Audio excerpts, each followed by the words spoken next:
welcome back to the channel. It's been a while since the last one, but in this video I'll be talking about artifacts and how do they affect your ship.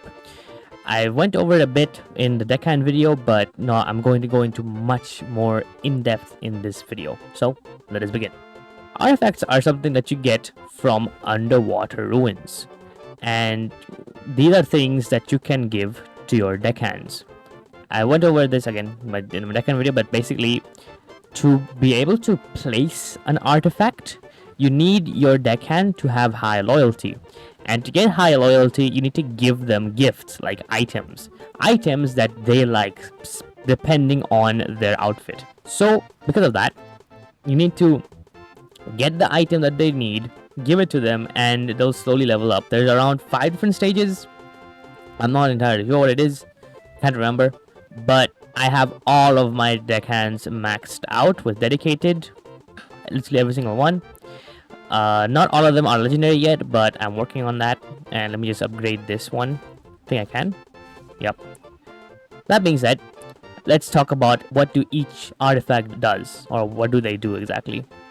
So if I go here, take artifacts, now I can see exactly where it is. And also, when many have commented in that deckhand video that you can see them, see all the artifacts through here. The reason I don't look through it from here is because it's just, you know, it's difficult to see them. Like, you have to find, like, here, lucky coin. It's much easier if you just go talk to the deckhand about artifacts and give artifacts. There you can see literally all of them. Yeah, so there's all 6. So let's talk about them. First up, let's say, we have small gunpowder barrels. Gunpowder barrels give you the passive of Cannonball Saver. It gives you a 10% on each one. And it increases the chance for a cannon or mortar to not use a cannonball when fired. What does that mean exactly? Basically, when you... Oh, I don't have cannons on this. I should have probably add that. When you use cannons on a ship, every time you fire, depending on how many cannons you have on the ship, that amount of cannonballs will be used up. On a brig, there are around 12 cannons on each side and 2 cannons in the front, and a mortar as well, just a singular cannon technically, so it takes 1. But with the Cannonball Saver, there's a 10% chance of it to not consume a cannonball. Also, this is my ship loadout. I'll be using this ship loadout, which I think is also one of the best ship loadouts that you can get. And yeah, so this is the ship loadout. If I just remove my magic there. 100 stability, 100 speed, 100 resilience, and 22k HP, and 64 turning. This is just my favorite ship loadout so far. It's just really good. Another interesting thing is that you can actually buy ship parts from the shipwrights now, which is a really cool addition. I think this should have been added a long time ago, because basically you have to get really lucky if you want to get like flax sailcloth or hemp sailcloth. Here you can't buy hemp, but like still, it's like you can at least just buy upgrades from the get-go. I just spawned it in, so it won't allow me to repair it, so that is great. But I'm just gonna say that Cannonball Saver is just not worth it. It is... You get so many cannonballs just from like opening sealed chests, and you're on a surplus. Like, you're gonna gain more cannonballs and you are gonna lose them. So there's really no point in getting the Cannonball Saver artifact on these. Let's go to the next one. The next one on the list is Golden Bolt. Golden Bolt it gives you crash resistance, and it's 10%, and it increases your ship's damage resistance to bumping and crashing. Now, I don't know if this is applicant to, like, you know, rams. I'm not sure, but basically this is like when you run your ship through like terrain, you take damage. That it reduces that. Like, if for some reason you take a lot of, like, you just for some reason just run into things a lot, that is what it will reduce the damage for. But it's also useless, because the brig has actually they have increased the amount of damage, or like, how do you say, you need to run your ship into something for a while to take damage down. Like, watch this. I'm gonna run my ship into here. It's not doing anything. Like, you can see that right now. It doesn't do much right now. Unless if I were to run straight in to, let's say, this one here, it's, well, okay, no one, it still doesn't damage it. I have 0 of them, by the way. I have none of those golden bolts, and it's not doing any damage. So that thing is basically like useless right now, unless this is just a bug and ship's not taking damage from terrain anymore. I'm not entirely sure why, but it has changed since last update. Before, ships do take a lot of damage before, but now they don't as much, and that just ruins the entire point of golden bolts. So yeah, that's that one. Then we have a Worn Compass. Worn Compass is pretty interesting. It gives you a passive of a whirlpool escape, which is also 10%. It increases the chance for your ship to escape a whirlpool. So the way this one works, from what I think it works, is basically you have a chance every second to escape a whirlpool, but it's really low. So if your ship has, it doesn't matter what stability or what resilience your ship has. If it has a lot of speed, then it can escape a whirlpool. But if it doesn't have a lot of speed, it will be almost impossible for it to escape a whirlpool. And the brig, the thing about whirlpools is that if you have 100% stability, you're not going to take any damage from a whirlpool anyway. Like, with 100% stability, you take 0 damage from whirlpools. And you also have the navigator, which, if you didn't know, it's 100% chance to escape a whirlpool with it. If I go to Hooper, look, you see here, momentarily increases ship speeds by 20%, resilience to 100%, and gets the ship out of a whirlpool. So basically, if you just get stuck in a whirlpool and you use that, you're out. Like, you just go instantly out. Like, you have to turn away from the whirlpool to obviously get out, but like, it just instantly gets out. So like, that is also a very useless thing. Now we're going over we went over the 3 I would call the least useful ones. Now we're gonna go over the 3 of the more useful ones.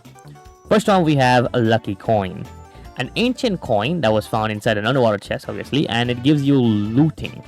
It gives you looting of a 7.5% increase, and it increases the chance of getting an additional sealed chest from sinking enemy ships. This one is really good if you're doing ship farming. I do a lot of ship farming. Obviously, I have 618 ships sunk, and that gives you a chance for you to get an extra additional sealed chest from your ships. So if it's, let's say, a fortified ship, that will drop 3 usually, and with this it has a chance of dropping 4 chests, which is a lot.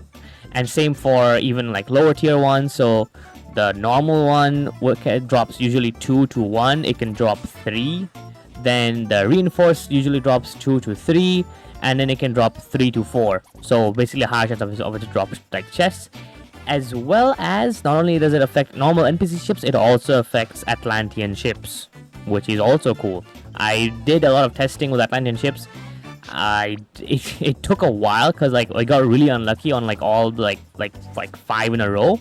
Then the 6th ship, we actually got 3 dark seal chest from a fortified ship, and a fortified ship always drops 2, like Atlantean ship, brig or catch, doesn't matter. So lucky coin is pretty useful. Now another thing I want to try out, I have to do more testing, I'm not 100% sure about this, is that can you get multiple chances of the ship dropping a chest? Like, what if the ship rolls again after rolling once? I don't think it's possible. From what I've tested, it's not. I've always gotten 4 highest. I've never gotten 5 at all. So I don't think it's possible, but I need to do more thorough testing on it. And yeah, so that's that one. That's lucky coin. Next, we will go to the fishing hook. Yeah, rusty fish hook. This one is also interesting. It gives a passive of a crew fishing speed plus 5%. It increases the speed at which your crew catches fish while your ship is docked.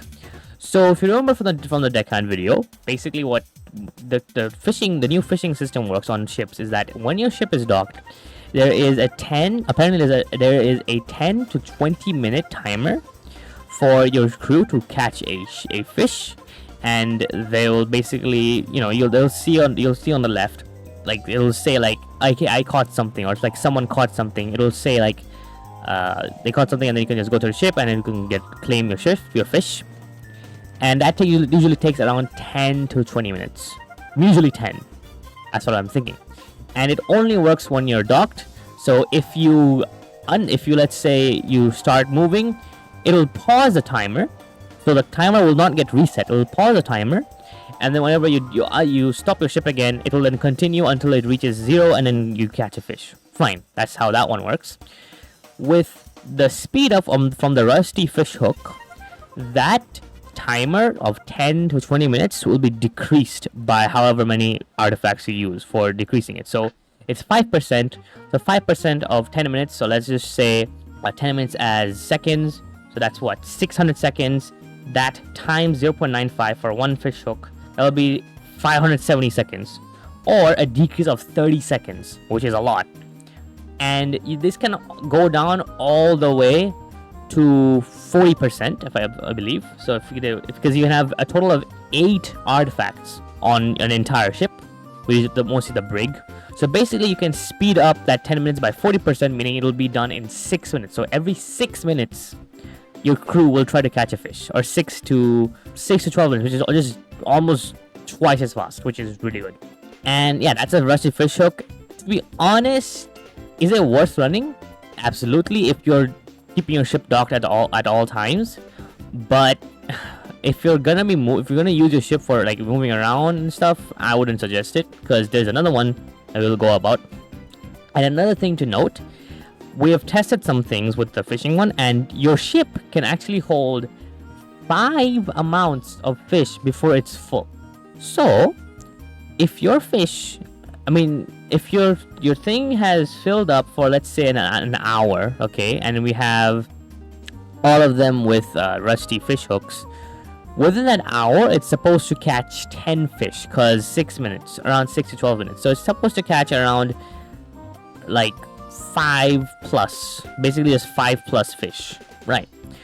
We left it for 2 hours. We left the ship for 2 hours. We went to Dark Sea. We came back to my friend's ship, and they only got 5 fishes, even though we left like the ship alone for 2 hours. That means that the cap of the amount of fish you can have on a ship is 5. So yeah, that's good to know, and we did a lot of testing for that. Now, let's go to the final one.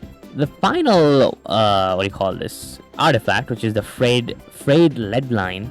It gives you weather resistance of 7.5%, and it increases your ship's damage resistance to waves, whirlpools, and thunderstorms. This one is quite literally, I would say, the best one if you're gonna do Dark Sea. Only if you're gonna do Dark Sea. If you're not gonna do Dark Sea, I'm gonna do the wrong thing. If you're not gonna do Dark Sea, you're better off with Lucky Coin or RC Fish Hook. But if you're gonna do Dark Sea, always take the Frayed lead line. In total, you can get 60%.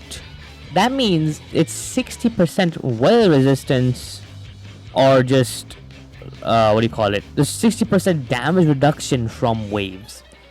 That, I think, is really, really good, and I've used it, and it's just, I'll just show you right now. I take around sometimes 10 to 30 to like 80 damage from waves when using this. That is how good this ship loadout plus that, like, the artifacts are. It is so insanely good. Also, this is the speed of this thing. It's just, it's a speed brig. Even though it has 22k HP, it's a speed brig. Okay, I'm going to go to the middle hook for some waves to run into. The cool part is you have damage resistance when you're not taking, like, when you're not moving. Look at that. I just took, I'm taking DOT damage right now, but if you just look at the damage you take from the waves themselves, I took 30 from each one. I didn't even brace. I wasn't even standing still. I just took it. And if I do brace, it gets even better. I take around 10 damage, I believe. I brace right now. 21 damage. Okay, even from the big waves, it's like, it's just so good. Let's go straight into this tornado. You don't hear that very often, going straight into a tornado, but that's what we're gonna do right now. every tornado tick, we're gonna get 80. Not even 80. It doesn't even hit sometimes. That is how powerful this ship has become. And when this ship is not moving, it's practically invincible. Like, it's not even funny. It's just invincible. The cool thing about this is that because I also have the Master Ship Builder, I can just regen all the damage I've taken while the cooldown comes back in the Dark Sea. So that means my ship is literally invincible. Just without cargo, without repair hammers. I don't need repair hammers anymore. It's practically invincible. And when it's not moving, it's even more invincible, because you get increased damage reduction when it's not moving. And that's why I think the Frayed lead line is just the best. Like, it's just so good. But yeah, this is the ship loadout. I'm using a ruined warship archaic hull. I'm using a reinforced archaic sailcloth. I'm using the sailors from Sailor's Lodge. I'm using 2 maxed out quartermasters. I'm also using these cannons. One of them is -7, one of them is -3. That gives you 100 speed if you have 3 legendary speed deckhands, plus another one. I will be upgrading this one soon. And I'm using a brisk lesser light ram for speed. You can also enchant the attachments. I just haven't done that at all, but you should do that. And this will give you this beast of a ship, plus the deckhands, artifacts, and just basically an invincible ship. So yeah, that's it for this video. I hope you guys enjoyed, and I'll see you guys in the next one. Bye!